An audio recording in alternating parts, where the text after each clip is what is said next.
कि ये वक्फ amendment bill वक्फ की प्रॉपर्टीज़ को बचाने के लिए नहीं लाया जा रहा है। वक्फ की प्रॉपर्टीज़ पर जो एंक्रोचमेंट हो चुका है उन एंक्रोचर्स को हटाने के लिए नहीं लाया जा रहा है। वक्फ प्रॉपर्टीज़ की रेवेन्यू या आमदनी में इजाफ़ा करने के लिए नहीं लाया जा रहा है।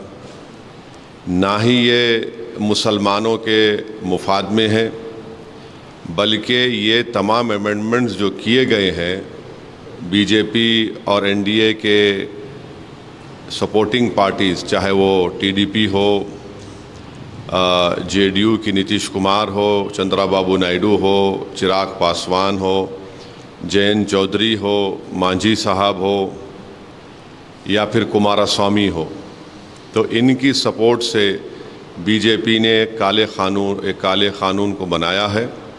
और ये इस बात को बताता है कि मुसलमानों पर बीजेपी उनको शक की निगाहों से देखती है, और इसलिए देखती है क्योंकि हिंदू धर्म के एंडोमेंट बोर्ड में, जैन धर्म के एंडोमेंट बोर्ड में, सिख धर्म के एंडोमेंट बोर्ड में, यहाँ पर सिर्फ उन्हीं के मज़हब का मानने वाला उसका मेंबर बन सकता है। इन धर्म के बोर्डों में लिमिटेशन एक्ट अप्लाई नहीं होता। इन धर्मों में बाय यूसेज वो उस धर्म की प्रॉपर्टी बन सकती है, और इन धर्म के बोर्डों में दूसरे धर्म के मानने वाला भी उनको अपनी प्रॉपर्टी दे सकता है। ये तमाम चीज़ें इस अमेंडमेंट बिल के ज़रिए नरेंद्र मोदी की सरकार ने मुसलमानों के इस धर्म के बोर्ड से छीन ली हैं। हम हमारे इस देश के हिंदू भाइयों को ये बताना चाहेंगे, सिख भाइयों को बताना चाहेंगे और हमारे जैन भाइयों को बताना चाहेंगे कि जब आप अपने धर्म के बोर्ड में सिर्फ अपने ही धर्म के मानने वालों को मेंबर बना सकते हैं और दूसरे धर्म का नहीं बन सकता है, तो कैसे मुस्लिम धर्म का ये वक्फ बोर्ड, जो एक प्योर रिलीजियस इंस्टीट्यूशन है वक्फ बोर्ड, उसमें कैसे मोदी सरकार दूसरे धर्म के लोगों को मैंडेटरी 2 लोगों को बनाने का एक प्रोविज़न रखती है। और जब आपके पास लिमिटेशन एक्ट अप्लाई नहीं होता है, जिसके ज़रिए से अगर हिंदू एंडोमेंट बोर्ड की प्रॉपर्टी पर, जैन धर्म की प्रॉपर्टी के ऊपर, गुरुद्वारा प्रबंधक कमेटी के प्रॉपर्टी के ऊपर अगर कोई नाजायज़ कब्ज़ा करता है तो उसको आप कभी भी निकाल सकते हैं। वो मुस्लिम धर्म के एंडोमेंट बोर्ड पर लिमिटेशन एक्ट अप्लाई करके नरेंद्र मोदी की सरकार एंक्रोचर को मालिक बनाना चाह रही है एडवर्स पोजेशन की बुनियाद पर। और फिर आर्टिकल 26 के तहत हर रिलीजियस डिनोमिनेशन को अपने रिलीजियस चैरिटेबल ऑर्गेनाइजेशन बनाने का इख्तियार मिलता है, उसको एडमिनिस्टर करने का इख्तियार मिलता है और मूवेबल और इमूवेबल प्रॉपर्टीज़ को हासिल करने का इख्तियार मिलता है। ये मुसलमानों से छीना जा रहा है। और आपको मैं बार बार समझा रहा हूँ कि इस मुस्लिम धर्म के इस बोर्ड में जो अमेंडमेंट्स नरेंद्र मोदी की सरकार ने और चंद्राबाबू नायडू, नीतीश कुमार, चिराग पासवान, जयंत चौधरी, मांझी साहब ने और कुमारस्वामी ने किया है, उसमें सेक्शन 3D आप पढ़िए। सेक्शन 3D को जब पार्लियामेंट में ये बिल डिबेट हो रहा था, उसको बुज़दिली से अमेंडमेंट को पेश किया गया। और अमेंडमेंट क्या बोलता है कि जो भी मस्जिद, दरगाह, खानखा, आशुरखाने, इमाम बाड़े आर्कियोलॉजिकल सर्वे ऑफ इंडिया के तहत प्रोटेक्टेड और एंशिएंट मॉन्यूमेंट रहेंगे, अब ये बिल बनने के बाद उनका register as a waqf property नहीं होगा। अब आप मेरे को बताइए, सच्चर कमेटी में 180 प्रॉपर्टीज़ जो सच्चर कमेटी ने, आप उसके लास्ट पेजेस देखिए, आखिरी के 8-10 पेजेस में 180 प्रॉपर्टी सच्चर कमेटी ने कहा कि एएसआई के इलीगल ऑक्यूपेशन में है। इस सेक्शन 3D के तहत हम उस 180 प्रॉपर्टीज़ को खो देंगे, जिसमें मस्जिद भी है, खानखाएँ भी हैं, क़ब्रस्तान भी है, दरगाहें भी हैं, सब है। अब इसका इफेक्ट ये भी होगा कि संभल की मस्जिद अब वक्फ की प्रॉपर्टी नहीं रहेगी। मैं डायरेक्ट चैलेंज कर रहा हूं भारत के प्रधानमंत्री को कि आप, मेरा सवाल आपसे है, आप जब अमेंडमेंट ये ला चुके हैं, कानून बना चुके, तो क्या संभल की मस्जिद अब वक्फ की प्रॉपर्टी रहेगी? क्या ज्ञानवापी की मस्जिद वक्फ की प्रॉपर्टी कहलाएगी? क्या मथुरा की मस्जिद वक्फ की प्रॉपर्टी कहलाएगी? जितने भारत में एएसआई प्रोटेक्टेड एंशिएंट मॉन्यूमेंट्स है, उसके एक्ट के तहत उसको बोलते ASMR एक्ट, जिसमें हमारे शिया भाइयों के इमाम बाड़े भी हैं, आशुरखाने भी हैं, दरगाहें भी हैं। अब आप बताइए, इससे वक्फ को छीन नहीं रहे आप?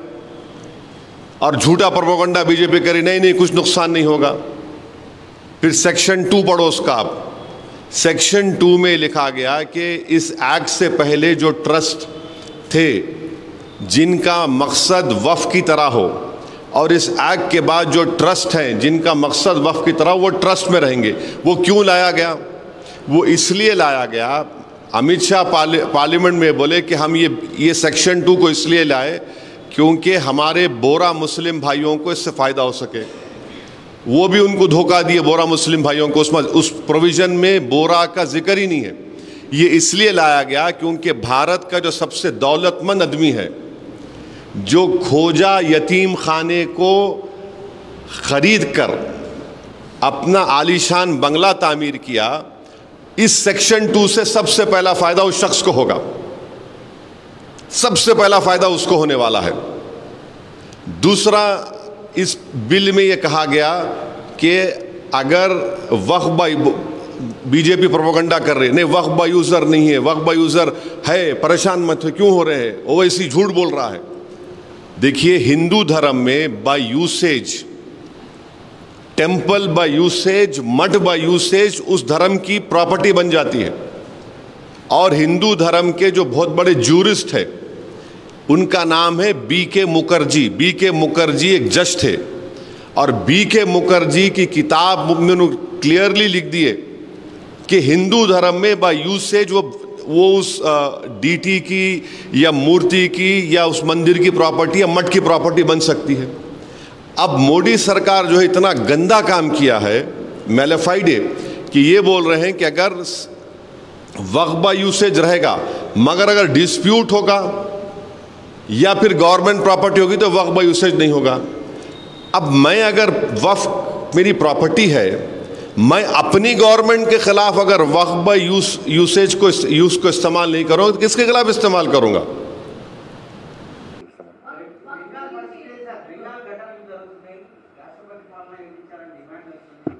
ఇప్పుడు బెంగాల్ తరహా పరిస్థితులు తెలంగాణ రాష్ట్రంలో రాబోతున్నాయి. దీనికి ఎవరు కారణం అంటే రేవంత్ రెడ్డి గారి సర్కార్ కారణం. అక్కడ మమతా బెనర్జీ సహాయంతోనే అక్కడ ఒక వర్గం మొత్తం రెచ్చిపోయి ఇలా విధ్వంసాలకు పాల్పడుతున్నది. చివరకు మమతా బెనర్జీ కంట్రోల్ కూడా లేదు. ఇప్పుడు తెలంగాణ రాష్ట్రంలో కూడా రేవంత్ రెడ్డి సర్కార్ యొక్క ఆర్థిక సహాయంతోనే, వీళ్ళ ప్రోద్బలంతోనే, వీళ్ళ ప్రోత్సాహంతోనే ఈ తెలంగాణ రాష్ట్రంలో వక్ఫ్ సవరణ బిల్లుకు వ్యతిరేకంగా వాళ్ళు ఆందోళన చేస్తున్నారు. ఇది కంట్రోల్ తప్పితే రేవంత్ రెడ్డి సర్కార్ కూడా కంట్రోల్ చేయలేని పరిస్థితి వస్తుంది, శాంతి భద్రత సమస్య వస్తుంది. దానికి కాంగ్రెస్ పార్టీ ప్రభుత్వమే బాధ్యత వహించాల్సి వస్తుంది. వెనుక ఉండి నడిపించేది కర్త కర్మ క్రియ మొత్తం కూడా రేవంత్ రెడ్డి సర్కార్. మొత్తం మనకు అన్ని రకాల సాయం చేసి కూడా రేవంత్ రెడ్డి సర్కార్. ఇవాళ వక్ఫ్ విషయంలో వాస్తవాలను మేము వాస్తవాలను ప్రజలకు సామరస్యంగా వాస్తవాలను ఇవాళ మేము ప్రచురించి సమాజానికి చెప్పే ప్రయత్నం చేస్తున్నాం. ఇవాళ ఏమైంది, ఇవాళ సెంట్రల్ వక్ఫ్ కౌన్సిల్ దాని నివేదిక ప్రకారం, రిపోర్ట్ ప్రకారము 8 లక్షల ఎకరాలకు పైగా వక్ఫ్ ఆస్తులు ఉన్నాయి దేశవ్యాప్తంగా. 10 లక్షల కోట్ల రూపాయలకు పైగా ఇవాళ విలువ వేస్తుంది. దీనికి ప్రతి సంవత్సరానికి 12,000 కోట్ల రూపాయల ఆదాయం వస్తుంది. మరి ఏ పేదలకు చెందుతుంది ఈ ఆదాయము? ఏ పేదలు, ముస్లిం పేదలు చెందుతున్నది? ఇవాళ తెలంగాణ రాష్ట్రంలో 77,000 ఎకరాల వక్ఫ్ భూములు ఉన్నాయి, 5 లక్షల కోట్ల విలువైన ఆస్తులు ఉన్నాయి. ఇవాళ ప్రతి సంవత్సరము 1000 కోట్ల ఆదాయం వస్తుంది దీని ద్వారా రావాలి. ఇవాళ కేవలం 20% మాత్రమే దర్గాలు, మసీదులు మాత్రం ఉన్నాయి, మిగతా 7 మరి ఏ ముస్లిం పేదలకు చెందుతున్నది? ఇవాళ కేవలం ఓవైసీ లాంటి కుటుంబాలు, అటువంటి కుటుంబాలు బీఆర్ఎస్ లో ఉన్నాయి, కాంగ్రెస్ లో ఉన్నాయి. వాళ్లకు మాత్రమే న్యాయం జరుగుతుంది తప్ప ఈ ఆస్తుపాస్తులతోని ఇవాళ ఏ ముస్లిం పేద కుటుంబాలకు ఆస్తులు పాస్తులు జరుగుతుంది. ఇవాళ ఇది ఫ్యాక్ట్. ఇది ఇప్పుడు ఎంత ఘోరమైన చట్టం అంటే ఇది. ఇప్పుడు మీకు నాకు చిన్న గొడవ జరుగుతుంది, నాకున్న ఒక ముస్లిం వ్యక్తికి గొడవ జరుగుతుంది ల్యాండ్ విషయంలో. నాకు టైటిల్ ఉంటుంది, డాక్యుమెంట్స్ ఉంటాయి, ఆయనకి ఏం టైటిల్ ఉండదు. ఆయన పోయి నేను వక్ఫ్కి ఇస్తున్నా అంటే కథం వక్ఫ్ ల్యాండ్ అది, నా టైటిల్ పనిచేయదు. ఇక టైటిల్ లేకుండా కూడా వక్ఫ్ ల్యాండ్ అవుతుంది, టైటిల్ ఉంటే నాకేం న్యాయం జరిగేది. వాళ్ళు ఇంత వాదిస్తున్నారు. అయోధ్యలో హిందువుల ఆరాధ్యమైనటువంటి రామాలయం, రాముడు జన్మించిన స్థలంలో రామమందిరం నిర్మించడానికి ఎన్ని కష్టాలు పడ్డాం. అప్పుడు ఏం ప్రశ్నించారు వీళ్ళు? రాముడు ఆనే పుట్టినా, రాముడు పుట్టిన గ్యారెంటీ ఏంది అన్నారు వీళ్ళు. రాముడికే గ్యారెంటీ అడిగారు. ఇప్పుడు ఏం గ్యారెంటీ లేకుండా, ఆధార్ లేకుండా వక్ భూమి అంటే వక్ భూమి అయిపోతుంది. అది ఇదెక్క న్యాయం. అక్కడ ఏది మన తమిళనాడులో తిరుచిరాపల్లిలో 1500 నాటి పురాతన చంద్రశేఖర ఆలయం, ఆ భూమిని వక్ భూమి క్లెయిమ్ చేస్తున్నారు. దానిలో హర్యానాలో గురుద్వారా భూమిలో కూడా వక్ భూములు అంటున్నారు హరిద్వారాలో. కర్ణాటకలో లింగాలకు సంబంధించిన వ్యవసాయ భూమిని వక్ భూమి అంటున్నారు. కేరళలో క్రైస్తవ మతానికి సంబంధించిన మత్స్యకారుల భూమిని కూడా వక్ భూమి అంటున్నారు. ఇక్కడ చేవెళ్లలో కానీ, వికారాబాద్లో కానీ, మహబూబ్ నగర్లో కానీ ఇక్కడ అనేక భూములు వక్ భూములు అంటున్నారు. లాస్ట్కు నేను ఒక ముస్లిం లీడర్ ఏం చేసిండు, పార్లమెంటు ఏర్పాటు కూడా వక్ భూమి అనట.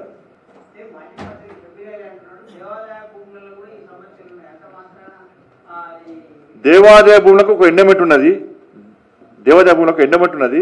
ఎండోమెంట్ ఆస్తులను కాపాడుతున్నది. ఎండోమెంట్ ఆస్తులను దేవాదాయ భూములను కబ్జా చేస్తే ఆక్రమించుకోవాల్సిందే. నేనేమంటున్నానంటే హైడ్రా పేరుతోనే హంగామా వేసింది రాష్ట్ర ప్రభుత్వం. నేను రాష్ట్ర ముఖ్యమంత్రి గారికి చెప్తున్నా, అంటే మీకు ధైర్యము దమ్ముంటే, నీతి నిజాయితీ మీ దగ్గర ఉంటే, చలో తెలంగాణ రాష్ట్రంలో వక్ఫ్ భూమి ఎంత, ఎవరి ఆధునంలో ఎంత ఉన్నది, ఎన్ని కోట్ల విలువైన ఆస్తి, దాని ద్వారా ఎంత ఆదాయం వస్తుంది, ఈ ఆదాయం ద్వారా ఎంతమంది ముస్లిం పేదలకు న్యాయం జరుగుతుందో చెప్పండి మరి అదన్నా. అది చెప్పండి అదన్నా. దమ్ముందా? అంత దమ్ముందా? మరి హాస్పిటల్ కట్టిర్రు, సరే హాస్పిటల్ కట్టిరంటే పేదలకు ఉచిత వైద్యం అంటే ఆడ పైసలు చెప్పడే. హాస్పిటల్ కట్టుకున్నారు, వైద్యం ఫ్రీ అందిస్తలేరు, పేదోని సాయం చేస్తున్నారు. ఉల్టా ఏమిస్తారు, దేశానికి బెనిఫిట్ బోనస్ టెర్రరిస్టులు ఇస్తున్నారు. హాస్పిటల్లో టెర్రరిస్ట్ రావాలని కల్పించి వాళ్ళని దేశానికి అప్పచెప్తున్నారు ఇవాళ. అంటే ఈ విషయంలో చర్చ జరగకుండా ఇది ఒక మత రంగు ములిపి ఏదో విధ్వంసాలు చేస్తారంటే ఇది మంచి పద్ధతి కాదు. ఇవాళ బెంగాల్ లాంటి పరిస్థితి తెలంగాణ రాష్ట్రంలో వస్తే దానికి కాంగ్రెస్ పార్టీ ప్రభుత్వమే బాధ్యత వహించాల్సి ఉంటున్న విషయాన్ని గుర్తుంచుకోవాలి. దీన్ని కంట్రోల్ చేయాల్సిన బాధ్యత కాంగ్రెస్ పార్టీ ప్రభుత్వం మీద ఉందని చెప్పి నేను విజ్ఞప్తి చేస్తున్నాను. అందుకే హైడ్రాను ఉత్సాహం చూపేటువంటి ప్రభుత్వము దాని మీద శ్వేతపత్రం విడుదల చేయాలి, విచారణ జరపాలని కోరుతున్నాను. నేను మొత్తం డీటెయిల్ రిపోర్ట్స్ అయితే ఉన్నాయి కదా తెలంగాణ రాష్ట్రంలో. వక్ఫ్ బోర్డు ఎక్కడెక్కడ ఎన్ని వేల కోట్ల రూపాయల ఆస్తులు ఎక్కడెక్కడ మొత్తం డీటెయిల్ రిపోర్టు ఆల్రెడీ ఉన్నది. దాని నుంచి వివరంగా శ్వేతపత్రం విడుదల చెప్పండి రాష్ట్ర ప్రభుత్వాన్ని.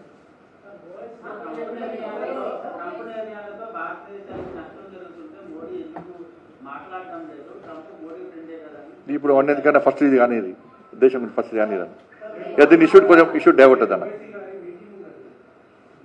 అది కాంగ్రెస్ పార్టీ పెడుతున్న మీటింగ్. అది కాంగ్రెస్ పార్టీ ప్రత్యక్షంగా పరోక్షంగా కాంగ్రెస్ పార్టీ పెడుతున్న మీటింగు. వీళ్ళిద్దరు ఒకటే, వీళ్ళు ముగ్గురు ఒకటే, బీఆర్ఎస్, కాంగ్రెస్, ఎంఐఎం. ఇప్పుడు లోకల్ పార్టీ ఎలక్షన్స్లో ఏం చేస్తున్నారు, మా గౌతమ్ గారి మీద ఎంఐఎం పార్టీ పోటీ చేస్తున్నది, బీఆర్ఎస్ పార్టీ పోటీ చేస్తలేదు, కాంగ్రెస్ పార్టీ పోటీ చేస్తలేదు. ఇవాళ వీళ్ళిద్దరు కలిసి నిన్న అంటున్నారట, నిన్న రాహుల్ గాంధీ గారు ఇంటర్నల్ మీటింగ్లో రాహుల్ గాంధీ గారట ఎంఐఎం పార్టీకి దూరం ఉండాలని చెప్పి కోరిందట. నేనేమిటంటే ఎంఐఎం పార్టీకి దూరం ఉండాలని కోరితే మీరు ఓటింగ్కు దూరం కావద్దు. కాంగ్రెస్ పార్టీ బీఆర్ఎస్ పార్టీ ఓటింగ్కు దూరం ఉండి డ్రామాలు ఆడితే మీరు ఎంఐఎం పార్టీకి దూరం ఉన్నట్టు కాదు. మీరు ఓటింగ్లో పాల్గొని ఎంఐఎం పార్టీకి వ్యతిరేకంగా ఓటు వేస్తేనే మీరు ఎంఐఎం పార్టీకి వ్యతిరేకం. ఓటింగ్లో పాల్గొని ఎంఐఎం పార్టీకి వ్యతిరేకంగా ఓటు వేస్తేనే మీరు ఎంఐఎం పార్టీ వ్యతిరేకం అన్నట్టు. లేకపోతే మేము ఓటింగ్ దూరం ఉన్నాం అంటే హిందూ సమాజం ఆలోచిస్తారు. ఈ సంగతి ఏందో జిహెచ్ఎంసీ ఎన్నికల్లో ఇదే మా ప్రచారాస్త్రం. ఇది నేను మళ్ళా విజ్ఞప్తి చేస్తున్నా కాంగ్రెస్ బీఆర్ఎస్ పార్టీ గౌరవ కార్పొరేటర్లకు, మీరు మీ ఆత్మను చంపుకొని మీకు ఇష్టం లేకున్నా కూడా అధిష్టానం చెప్పిందని చెప్పి మీరు ఎంఐఎం పార్టీకి ఇట్లా ఓటేస్తే, లేకపోతే ఓటింగ్ పాల్గొనే దూరంగా ఉంటే మిమ్మల్ని మీ డివిజన్లలో హిందూ సమాజం క్షమించదు. భవిష్యత్తులో నెక్స్ట్ జరిగే జిహెచ్ఎంసీ ఎన్నికల్లో మీరు లాపతా అవుతారు, మీరు అడ్రస్ గల్లది అవుతారు, మీరు రాసి పెట్టుకోండి.